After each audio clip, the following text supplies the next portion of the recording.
the final week before the LSAT. My number one recommendation, of course, is to keep calm.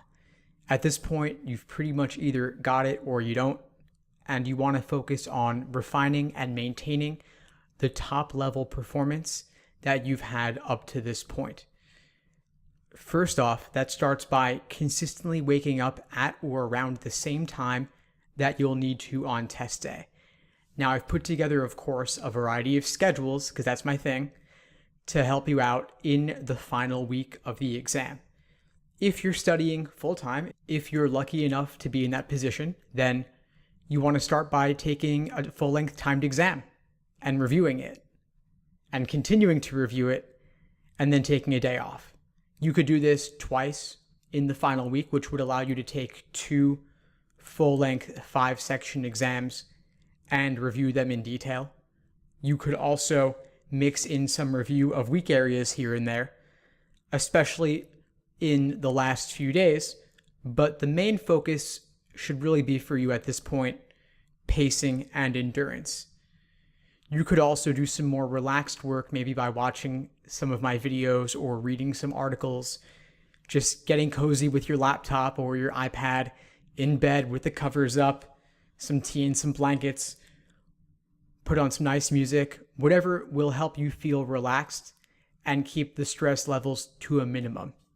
Now, if you are studying part-time, then your situation is slightly different, but mainly what that means is that you won't have as much time to do full exams, and you won't have as much time to review, but pretty much everything else should be the same for you. Now, you want to be thinking a lot at this point about pacing, because timing on the exam is everything. For logical reasoning, for example, you might want to skip the parallel questions and others that are especially tough for you and come back to them at the end. For parallels in particular, you're reading 6 stimuli per question because you have 1 stimulus and 5 answer choices, but you're only getting the benefit of 1 point. And that's assuming you get it right. So answer the questions that are the lowest hanging fruit first. Develop strategies to avoid getting bogged down. The LSAT is a mental game, and you need to develop the concentration and self-control to recognize when you're not getting a return on your time invested in that question. Mindfulness meditation and the mental hacks I mentioned earlier help a lot. For endurance, you're doing full-length 5-section exams, and that's great. But aside from that, you could also build your section-based endurance. So you could do 3 logical reasoning sections back-to-back without a break at least once. You could do 2 logic game sections or 2 reading comprehension sections back-to-back at least once as well. Now let's talk about review. Review, properly done, is not just about reviewing the ones you get wrong. It's also every question you have difficulty with and all those questions where you're down to 2 and guess right. Those are still wrong, or at least half wrong in my book, and for that reason they're worthy of review just the same. And the reason I say that is that they easily could have gone the other way as well. You might also be getting things right but not solving them as quickly as you could be, or as efficiently as you could have done. So it's worth investigating those as well. The reason that full-length exams are valuable is in large part because they give you review opportunities. It's not enough to say, oh, I get it now, after looking at the correct answer or explanations, and then calling it a day. So here's the review process that I recommend for you. You want to analyze exactly where your error or misunderstanding stemmed from. Was it in the passage or stimulus, or was it in the answer choices? If it was in the passage, was it your approach to reading the passage or stimulus that was ineffective? Or was it something in the passage text itself that you misunderstood? If it was in the answer choices, was it in the incorrect answer choice you chose? If so, identify what it was about the wrong answer choice that tempted you and what ultimately made it wrong in the end.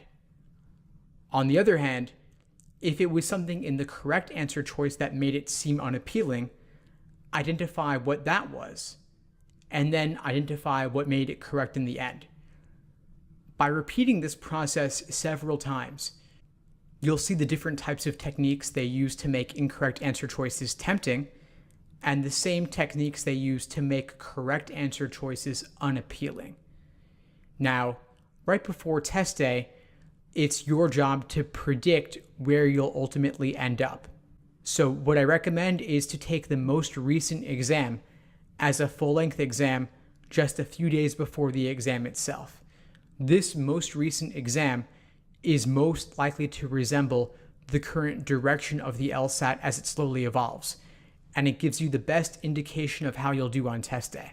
And the most recent exam is such a good representation of the current LSAT that it blows my mind when students bring me all these old exams, like the first book of 10 exams ever released, when students are doing exams from the early 90s. Those raw score conversions are different.